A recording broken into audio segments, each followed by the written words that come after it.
Ever wonder where everyday English phrases like raining cats and dogs or spill the beans come from? You will be amazed to discover their fascinating ancient origins. These common phrases hide stories of history, culture, and even myths. Today, we're uncovering the surprising roots of these expressions. Get ready for some jaw-dropping revelations. Let's dive into the world of words and their timeless tales. Here are 5 ancient origins of popular English phrases you will shock to know. 5. In the limelight. When someone's in the limelight, they're basking in attention. But the expression goes back to an actual lighting technique that brought actors to center stage. In 1837, London's Covent Garden became the first theater to use limelight, a bright light created by heating quicklime until it glowed. This powerful light could be focused on a beam, making it perfect for spotlighting a specific actor or stage area. However, using limelight wasn't easy. Each light required an operator to adjust the lime block as it burned, and it posed a serious fire hazard. As electric lighting took over in the late 19th century, theaters phased out limelight, but the phrase "in the limelight" endured. 4. Getting cold feet. Whenever someone backs out at the last minute, we say they've got cold feet. But why? While we don't literally feel a chill in our toes when we get nervous, this term has an interesting history. Some trace it back to a similar Italian phrase, aver freddo ai piedi, to be cold in the feet, which first appeared in a 1605 play by Italian playwright Ben Jonson.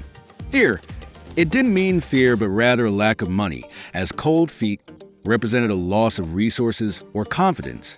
In Germany, however, cold feet took on the modern meaning of losing courage.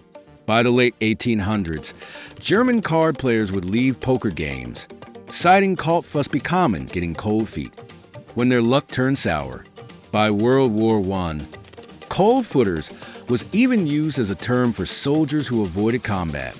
So, while the origins differ, cold feet ultimately stuck around as a way to describe that last-minute anxiety that makes us want to run. 3. By the skin of your teeth. This unusual idiom describes the narrowest of escapes. But have you ever wondered why we'd refer to skin on teeth? Its origins lie in the Bible, specifically the book of Job, where Job says, "My bone clings to my skin and my flesh, and I have escaped only by the skin of my teeth." Translated directly from Hebrew, the phrase captures just how close Job came to losing everything.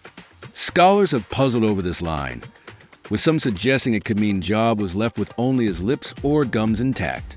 Even though we may never fully grasp its ancient context, "by the skin of your teeth" has come to mean surviving by the very thinnest of margins. 2. Mad as a hatter. No! This expression did not originate with Alice in Wonderland, although that's the first thing we all probably thought of. The curious phrase actually has its roots in 18th century England, where hat makers or hatters used mercury to treat the felt in hats. Prolonged exposure to the toxic substance caused symptoms like tremors, hallucinations, and erratic behavior, a real-life condition known as Mad Hatter Syndrome. The phrase soon became shorthand for eccentricity, giving us a lasting expression to describe wildly unusual behavior. Thankfully now without the mercury.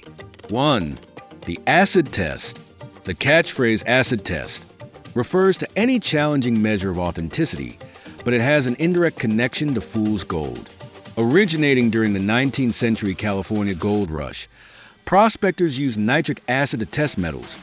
Real gold would remain unaffected, while other metals like fool's gold would dissolve, proving they weren't genuine.